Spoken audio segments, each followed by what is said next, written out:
Hello and welcome to Optics Trade Debates. Today, Andras and myself, Theodore, we will discuss a little bit the question about picatinny rails. So the main dilemma to choose either steel picatinny rail or aluminum picatinny rail. So you gathered some questions regarding this topic because we receive a lot of questions. Should I go with aluminum or should I go with the steel rail? So Andras, what is the most common issues that our customers have with this topic? Yeah, so mainly the customers come across our webpage and when looking for picatinny rail, they see that we have, as regards the material, two types available, aluminum and steel, and of course they ask, which one should I choose? So which factors do our customers have to keep in mind when choosing one type or the other?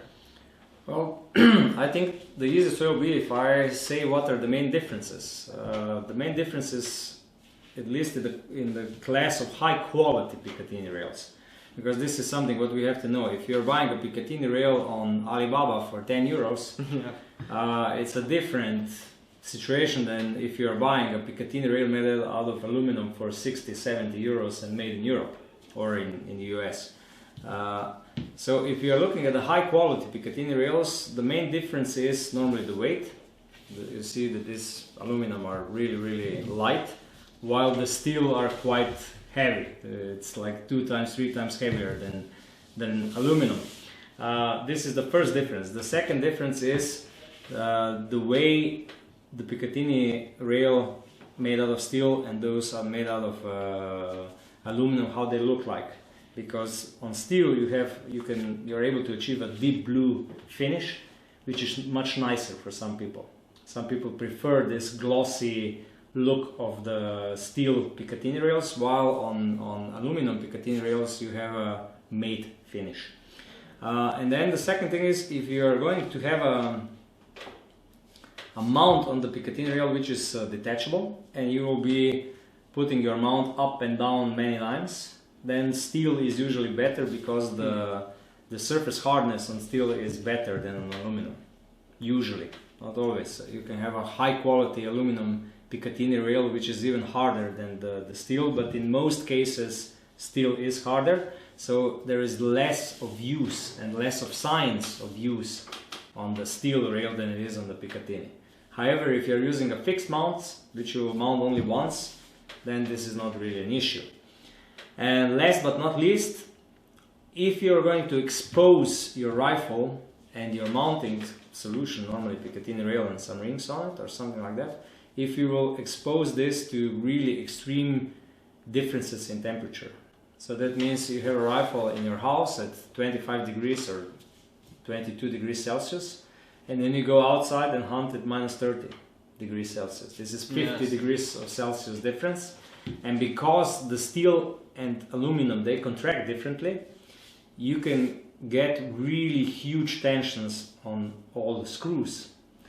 If you have the aluminum picatinny rail on steel action. So but you have to choose based on the receiver that you have. Yeah. If it's steel, pick a steel picatinny rail. If it's aluminum, pick aluminum picatinny rail to avoid any problems. Because you can. I heard stories that people put steel picatinny rails because they thought, okay, it's better, it's made out of steel, and especially if they had a quick detachable mounts, it will look better after time, when you put your scope on and off many times.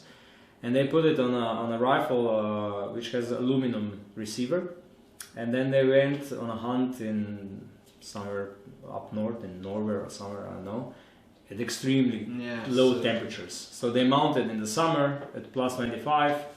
They really tightened the screws, and then they went to this extreme cold, and the screws break. They broke. They just were cut clean because the action contracted differently than the rail, and this can be a problem. So if you're planning to use your rifle at extreme low temperatures, check what the receiver material is and then decide to have the same rail from the same material, either aluminum alloy or steel. Sorry to interrupt you, but we've not talked about the bottom mounting surface, so about the connection between the rail and the receiver. What about on the top? So is there for example, if you mount a picatinny ring from aluminum on the steel rail, is this a problem? Or? No. The only real problem is between the surface on the rifle receiver and the rail, because here you have a really tight fit. So you have 4 screws which are tightened really at, I would say, 6 Newton meter of torque. So this is quite a lot, and they can break if the rail starts to contract differently than the receiver.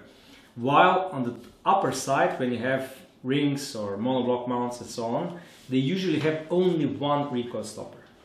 So only one slot is filled, or if 2 slots are filled, then the second one has a little bit of play on both sides, a little bit of air, so that when the mount on top contracts, there is no tension anywhere. So the real problem is only receiver, the rail. The rail to mount, there is no problem ever on Picatinny rails. So you don't need to be careful. You can have a steel rail and put a Picatinny, put a aluminum monoblock on it, and you will not have a problem. Or 2 aluminum rings, no problem. But the receiver and the rail surface, if you are exposing your rifle to extreme temperatures, then the problem can occur. Yeah, so if we just one more time quickly enumerate the advantages and disadvantages of each one, to give a quick overview. Well, the advantage is that the looks, the steel can have a nicer finish, glossy finish. Then it can be more robust. If you will take off and on your mounts a lot of times, it will be nicer to look at, because there will be not so many signs of use.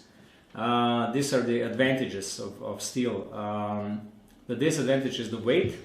The disadvantage is the possible rust. So you have to maintain the rail with oil. You have to do the regular service. And you also have to buy a quality steel mount, right? And they are usually more expensive. With aluminum, the advantage is that they are lighter. The advantage is that they are usually cheaper. But don't go too cheap, right? To avoid possible trouble. Even the most expensive Picatinny rail is still not expensive in the world of sport optics. Let's be honest. People pay a couple of €1,000 for their scopes and a couple of €1,000 for their rifles. You shouldn't save 20 or 30 euros. 60 euros for a aluminum Picatinny rail is already... and you already get a quality. Good quality made in Europe product. So basically, the advantage of the aluminum is the price. The advantage of the aluminum is the weight. So they're lighter and they're cheaper. And in 99% they are good enough. If you buy a Picatinny rail, aluminum Picatinny rail from a renowned producer, you will never have a problem. Only those people who go to really extreme temperatures, because if you go to -15, nothing will happen. You have to go to -30, -40 to get problems like this. And let's be honest, in Europe this is really unusual to be exposed to such conditions. Except in somewhere in the Norway up north, right? Yeah, maybe somewhere in Siberia or somewhere. But apart from that, no. So it's not a big dilemma. So thank you, Theodore. You answered all my questions that I gathered. Thank you. I hope we did. If we forgot anything, please use comments on this YouTube video or send us an email. And if you liked our videos, please subscribe. Thank you.